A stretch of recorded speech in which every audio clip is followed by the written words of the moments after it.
You are not. You said you are a citizen. You are not a political party. I ask you, then why are you now flying with the propaganda of the opposition?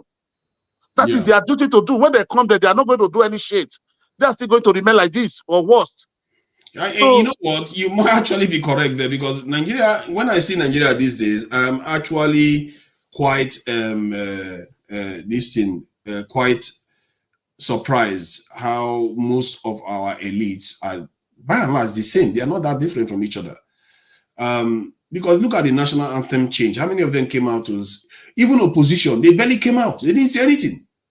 They all gang up together and pass that change without consulting Nigerians. What kind of betrayal is that?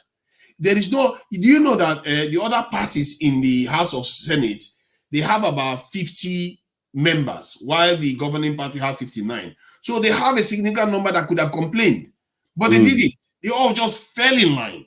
And Wole Soyinka, Peter Obi, all of them didn't come out. All of them remained quiet. I tell you, if people remain quiet and when Nigerians are not getting consulted about decision making, such a significant decision making, that should tell you that something is wrong with the country. The way things are done there. That is why they're not. Let me tell you one thing. Unless maybe you are not following all these politicians, all this opposition, all those opposition parties, they don't even know what is going on. Any policy. Sometimes it takes them like 2 months before they talk. Maybe they don't even know what is going on. 2 weeks. Because that is not their problem. All their problem, they are just consulting, follow everywhere. They want to win the next election. How to grab power. That is the problem all of them have. If you are believing any of them is Messiah, we are just trying to be deceiving ourselves. From next year now, middle of next year now, we see all of them. It's insult. They will start campaign. Governor is over. Even the ruling party governors is over. They will start campaigning, looting money to do their campaign, start settling. That is only what all of them know. Nobody have one clear idea. Nobody have one pathway where to go. Nigeria is multi-ethnic. You have to understand. During election, call them to campaign. Ask me what if they say, what they are saying. If they are really meaning it, you have to look their state. Why their state? Atiku, what's the name? Tinubu governor for 8 years. Is Lagos the Dorado? Obi governor for 8 years. Is Anambra Dorado? So what are you going to tell me? If you really have all this thing, why don't you implement it for 8 years? Wow, Nigeria is in trouble. Nigeria is in trouble. Look at Akwa Ibom. Akwa Ibom is so lucky in Nigeria they have good governors. Why they call Akpabio the uncommon governor? You cannot go to Akwa Ibom and believe you are in Nigeria. Yeah, Akwa Ibom is doing better, a little bit better than most states. Well, because they have good all of them. You know, even Donald Duke, the legacy live in Cross River till tomorrow. It's still there. Yeah, many of them did well for their state. I have to give them on to them. Akwa Ibom, they tried. Let me see if I can get this thing on. My camera issue seems to remain. I forget that we are on Dr. Damages now. So I have to watch out for that. That we need camera on. Okay, you are going to Dr. Damage. Let me lag out and we'll join you people there. So that's why you have to on camera there. Okay. Yeah. Okay. I might just shut it down because I'm having technical issues. Yeah. But I'm just going to roll the security video so that people can listen to all this. I'll bring it to Dr. Damage now. It's there now. It's there now. Okay, I'll join you people there now. Okay. All right. Okay. Thank you. Bye. Bye.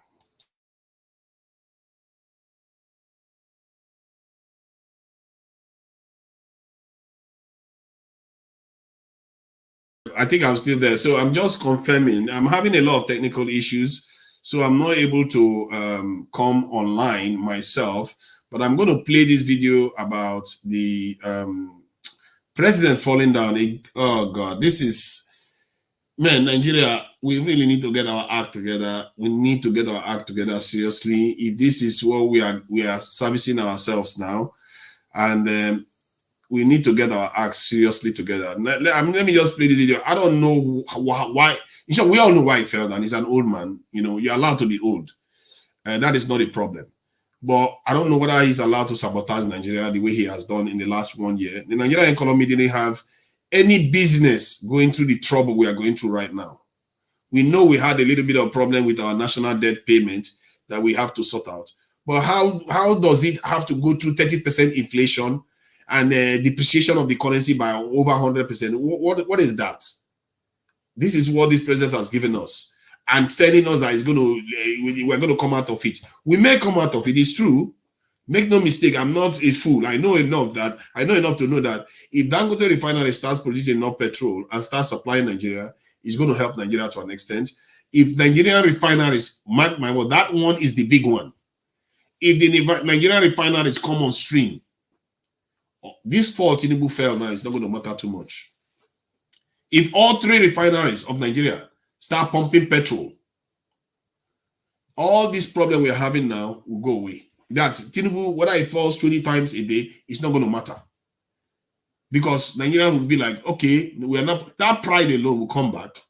They will say there is hope. And people like to support people that give them hope for the future. And that is something that Nigerians have to watch out for. But God help us, I fear that Nigerian refinery may never come on stream, because they told us it's going to come on stream in December. And before December, they told us October. Until today, it's still not on stream. Now they are telling us that Dangote is going to start selling petrol in July. But let's wait and see whether it starts supplying Nigerian petrol in July. Then we'll see how that helps the Nigerian economy. But I will play this video and so that people can see. I didn't know that the president fell down today, but it's just one of those embarrassing things. It's an elderly man. What do you expect? He's going to get frail. What I'm more concerned about is what he's doing. So let me just play it.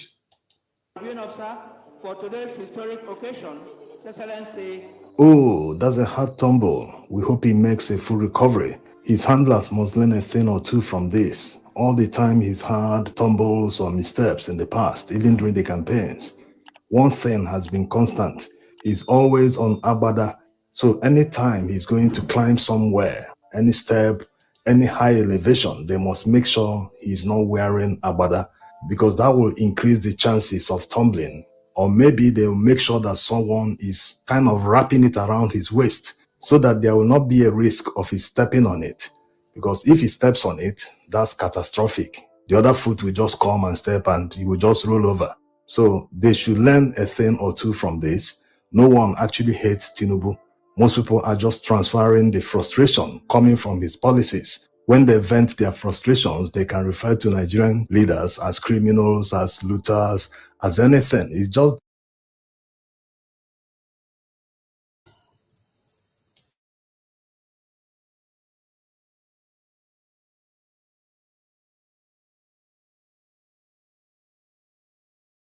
Is it me or that road looks quite clean? At least by Lagos standard, these bus stops, they look quite clean, I must say. Something has changed a little bit. Those days, these roads, they really look quite horrible. So let me carry on the video. the frustration. If the country is working, no one will have time to even be looking at governance, what is going on, whether they are looting or not. Nigerians are very simple-minded people. They don't hold grudges for anyone. If something happens here, they will just move over. That's the end of it. So politicians must make sure they serve the people. Today we are celebrating June 12. It has become Democracy Day. In June 12, 1993, Nigeria held the most free and fair presidential election in Nigeria's history. No technology was involved in that election. They didn't use any equipment. Everything was done manually. People just lined up behind their candidate. If you come to the polling unit, you will see a poster of the candidate contesting for the presidential election. All people needed to do was to line up behind that poster, and a polling unit officer will just come out and start counting everyone lined up. After counting everyone, they will just record the number of the people supporting that candidate. Abiola won that election in a landslide. He even won the state of his opponent, Tufa. He won many states in the southeast, all the states in the southwest, in the middle belt, everywhere. By the time the military regime led by Ibrahim Babangida annulled the election, Abiola had already scored more than 4.5 million votes. Despite all the threats from the military to the then Electoral Commission chairman, Humphrey Nwosu, he kept on announcing and releasing the results. So compare the then chairman of the Electoral Commission in 1993, all that he achieved with the commission, despite not using any sort of technology to conduct the election. Compare that to the present chairman, who had more than 300 billion naira that was budgeted to conduct the presidential election in 2023. They spent millions of dollars on equipment to digitize and make the election free and fair. Imagine 30 years ago what Nigeria achieved without technology, conducted the most freest and fairest election in Nigeria's history. The present INEC chairman couldn't achieve it with a massive budget of millions of dollars and digital equipment. No, you are now being, you are now being disruptive. I am not disrupting. The legal act says that what is uploaded you are now being disruptive. You can bundle me out, but the right thing must be done. I'm a party agent. You are now, that is what the you are now Constitution being disruptive. Instead of surpassing the record Nigeria set 30 years ago, he couldn't match the record, neither could he surpass it. Instead, he fell below standard. The election was worse than the one conducted 30 years ago, despite having a humongous budget that is more than what South Africa budgeted for their election that was held last week. So you have seen how far we've sunk and regressed. Many countries actually transitioned from third world country to first world country within a period of 30 years or maybe 40 years. Look at the story of Singapore. Look at the story of South Korea. These were countries Nigeria was ranked ahead in 1960. So we've sunk so low, and Nigerian leaders have been wasting our time. Imagine wasting 30 years of your life. Imagine wasting 30 years of your youthful life that you should have used to better yourself, like getting out of school, getting a job, working hard, getting married, having a family. By the time you leave university, maybe between 20 to 25 years, add 30 years to that. By that time, you must have gotten your own home, your own family. Maybe your kids are about to leave university. Imagine all that time wasted. That is exactly what is happening in Nigeria. A man that was 20 years in 1993, and today he's 51 years, he looks back, he has not achieved anything, he doesn't have his own home, neither does he have a family or even kids. And he looks at his mates and colleagues in other countries. They've achieved all these and talking about retirement. That is what is happening in Nigeria.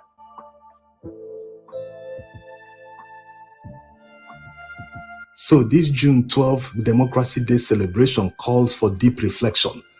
Is our democracy working the way it's supposed to work? What are we going to do going forward to catch up all the lost years in our democracy life? We have a very long way to go to regain our democratically guaranteed human rights. Today, people are afraid to protest. In 1993, people weren't afraid to protest, despite the fact that we were under a military regime.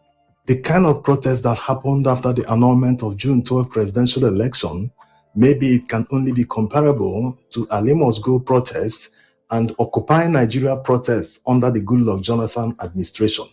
Today, look at the people protesting the current hardship and high cost of living in Nigeria.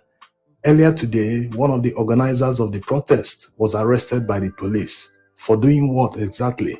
For organizing a protest that is supposed to be guaranteed right under a democracy. So you can see it's not about mounting podiums and making broadcasts. What are we doing to at least take Nigeria back to the level we were 31 years ago in 1993? What are we doing to make sure that our human rights are restored? What are we doing to make sure that all the intimidation and barbarity from security agents on civilian populace should be stopped? We are no longer in a military regime. But sometimes you ask, is the military sharing power with civilians? What is going on? How can the military be taking over operations of the police? The military is involved in fighting insurgency and bandits. They are involved in civilian cases. The other time, a 13-year-old boy was tortured by a military officer. So what is happening in Nigeria right now? And no one, especially all the people that are responsible, that should call the military boys to order, they are not doing anything. Are they afraid of them? Silence is complicity. If they are not calling them to order, that means they are part of what is happening. Even the civil servants working in the defense ministry are also experiencing this barbarity from the military personnel. What is happening in a democracy? Why are people afraid of their lives? Why are people being intimidated openly without repercussions? it's a sad day for us, because the one that led to this action is because yesterday you see the videos trending where one of our assistant director, civilian, was brutalized by some private soldiers in Lagos, the command secondary school in Ipaja, Lagos. And they have killed somebody already, one of our members, Comrade Richard, for some months back. 2 months ago. And we have asked the management to react, but up to today, we've not seen any action. And continuously, last month, one of our civilian staff was locked in the guard room at Jaji for 1 month, over a month now.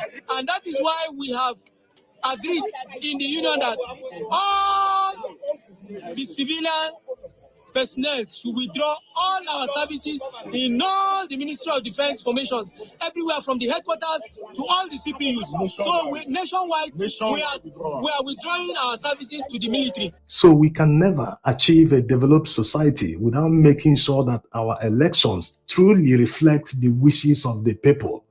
It's very shameful that Nigeria can't conduct a free and fair election. Look at India. Despite the fact that more than 600 million people voted in their election, electoral officers went into interior areas in the Himalayas, places that are practically uninhabitable. They still went there and people voted. There were no paper ballots. It was all electronic voting.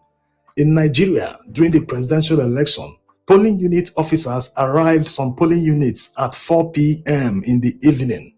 There was no natural disaster in Nigeria at the time. It was a sunny day during the election day, but they still didn't arrive at the polling units on time. Some of them that arrived by 12 p.m. came without result sheets. All these were calculated to deprive people from voting so that they will achieve their desired result. We still have a very long way to go. No need celebrating something that we are not. Yes, we need to be reflecting on how we will get back to 30 years ago. Until we do that, we are only turning around in circles. Thanks for. Yeah, getting back to 30 years ago is not my my definition of ambition for Nigerians. I really want us to move into the future, not going back. The idea that we want to go back 30 years ago, I understand what he's trying to say. He's saying that life should be better as in 30 years ago, but to get there, you need to travel into the future. So I'm going to go back to the security meeting that they're having so that the viewers can be able to see this. If you are viewing this from Dr. Damages, the original stream was on 2Naija. The reason why is because I'm having a lot of technical issues, camera issues. So if you want to see it, continue viewing it, you need to go to 2Naija. Just type 2Naija on YouTube and you should go there. And the fact that many of you popped up the moment I got to Dr. Damages means that many of you are not subscribed to 2Naija, even if 2Naija has been on for a long time on this panel and talking about telling people to go and subscribe. You guys should subscribe so that I can be able to stream, because sometimes, like today now, I have a technical issue. I can't come on camera, but I can stream on Dr. Damages. I have to go, I have to discontinue from Dr. Damages and go only to 2Naija, where I can stream with just this thing without camera. Okay, so I'm going to be disconnecting from Dr. Damages now. You can see the YouTube link at the bottom of the page. It's at 2Naija. This is youtube.com/@2Naija. You just find it there. You click the link and you come on live, and you'll be able to see it. If you want to watch the security panel, meetings and the discussions, and I'm going to review it, and we'll compare evidence, and we are going to go through it over the weekend again, and in more detail about what is what the discussion they have, because it's very, very rare you hear Nigerians have discussions about security, and it's important we actually analyze the thinking of Nigerians on the ground, including the chief of defense staff is present there. Senior military officials were there, including citizens were there discussing national security. That is a very important discussion, and it's something that we don't normally pay attention to. I can tell you this right now. This discussion is more important than any economic meeting they have. This discussion is more important. I'm not even sure they know that. I'm not even sure they understand the importance of national security meetings like this to discuss the security challenges in Nigeria. So I'll say, viewers, move to Niger, because I'm going to be ending the stream now on Dr. Damage's. I don't want to violate the listener. I wanted to play the video of the Tinubu presence at the inauguration. That's the Nigerian independence celebration. So it's a shame that he fell. It's not a good thing. He's an elderly man. It's normal, to be fair. My bigger concern with the current administration is their policies. They have not, everything he promised to do in Chatham House, he has not done them. But he's done other things that he promised. It's funny how they always leave the most important one out. They do everything else and leave the most important one out. All right, I'll be moving away now. You have seen the link. If you want to join us, you join us over there. Let me disconnect now. The stream from Dr. Damage is going to end now.